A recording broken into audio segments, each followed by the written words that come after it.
सबसे पहले तुम्हारा क्या आता है, पूर्ण कोण। क्या?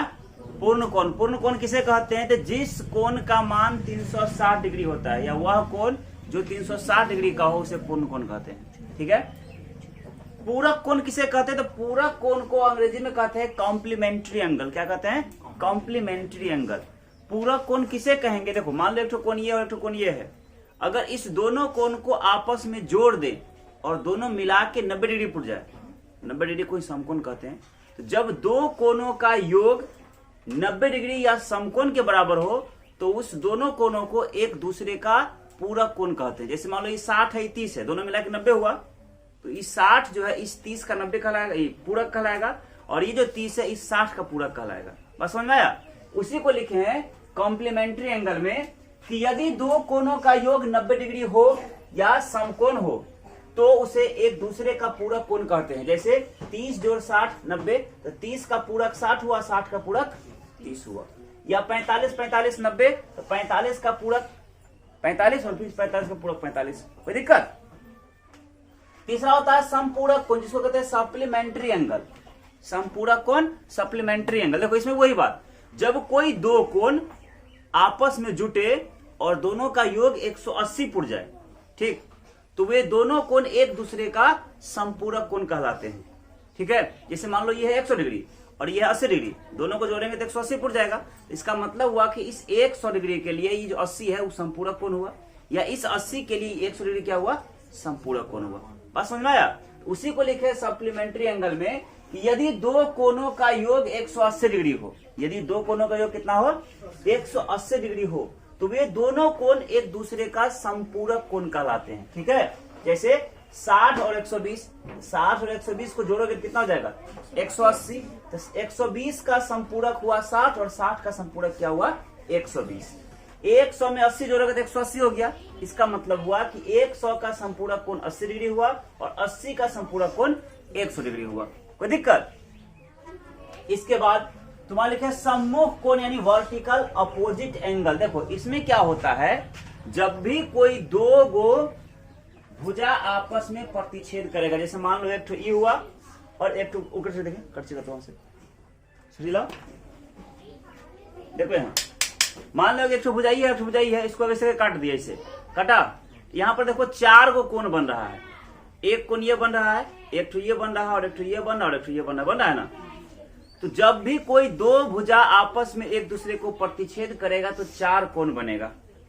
इनमें से आमने सामने का कोण ही सम्मुख कोण कहलाता है। क्या कहलाता है? सम्मुख कोण। ठीक ना, मतलब वर्टिकल अपोजिट एंगल। ऐसे इसका सम्मुख कोण ये हुआ और इसका सम्मुख कोण ये वाला हुआ। सम्मुख कोण आपस में बराबर होता है, मतलब जब भी कोई दो रेखा एक दूसरे को काटेगा तो जितना डिग्री का कोण यहाँ होगा उतना ही का सेम कोण यहाँ होगा, क्योंकि सम्मुख कोण आपस में बराबर होता है। और जितना का कोण यहाँ बनेगा उतना ही का कोण इधर बनेगा। बस समझ में आया?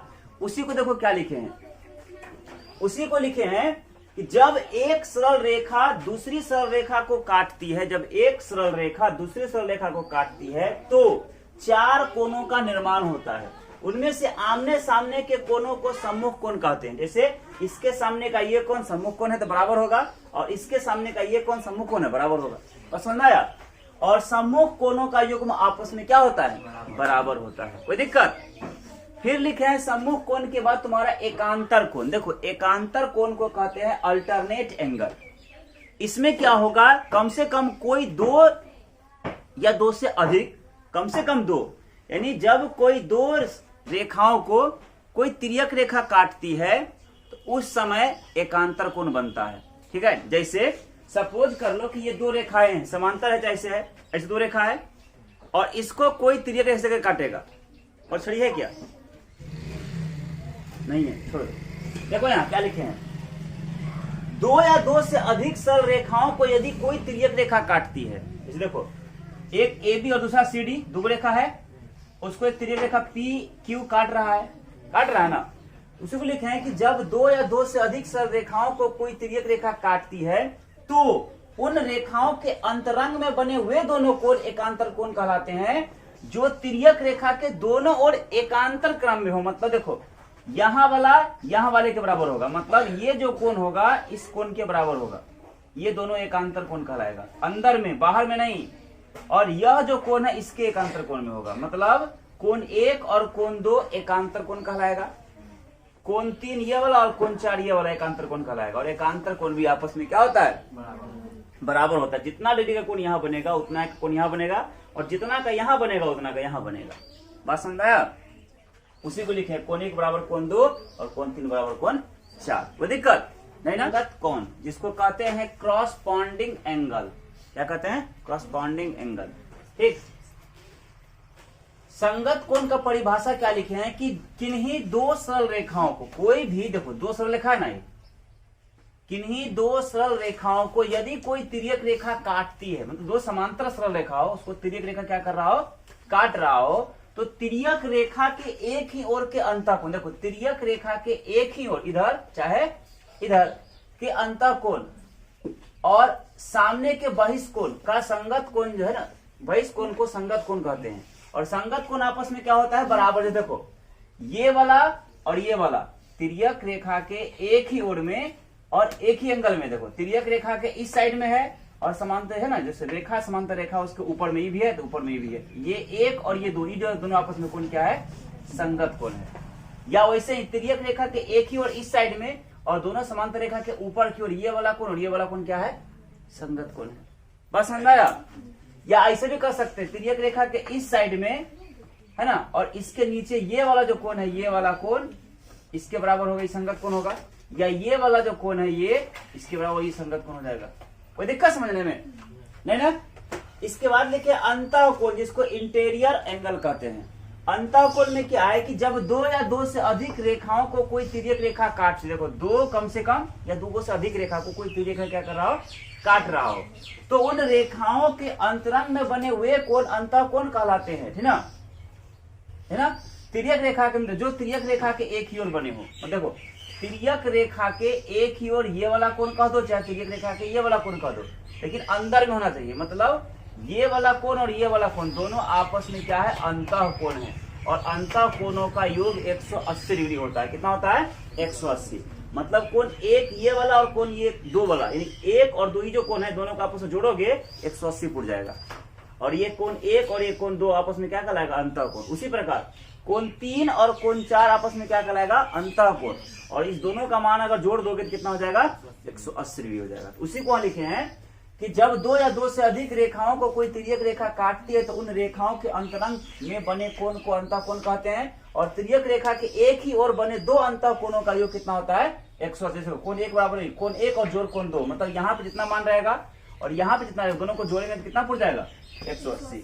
या कोण 3 जोड़ कोण 4 अब 180। कोई दिक्कत?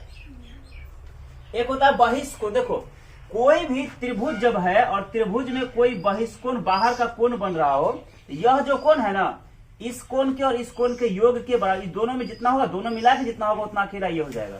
इसी को कहते हैं बहिष्कोण। त्रिभुज के दो अभिमुख अंतःकोणों के योग के बराबर होता है। उसी को लिखे बहिष्कोण में कि किसी त्रिभुज का बहिष्कोण त्रिभुज के दो अभिमुख अंतःकोणों के योग के बराबर होता है। जैसे यहाँ लिखे त्रिभुज ABC त्रिभुज है, जिसका एक्चुअली कोण 1 है, कोण 2 है और ये कोण 3 है। अब मान लो यहाँ जो बहिष्कोण, इसको ABC को आगे की ओर बढ़ाए D तक, अगर एक बहिष्कोण बना कोण 4 बना ना, ये कोण 4 बराबर होगा कोण 1 और जोड़ कोण 2, मतलब इस दोनों का मान जितना होगा ना दोनों जोड़ के, उतना अकेला ये बराबर होगा। उसी को लिखे कोण ACD। देखो ACD ये वाला कोण बराबर होगा CAB। देखो CAB ये वाला कोण और जोड़ ABC ये वाला कोण, मतलब ये दोनों का जोड़ जितना होगा अकेले इतना बराबर होगा। या उसी को लिखे कोण 4 बराबर कोण 1 जोड़ कोण 2।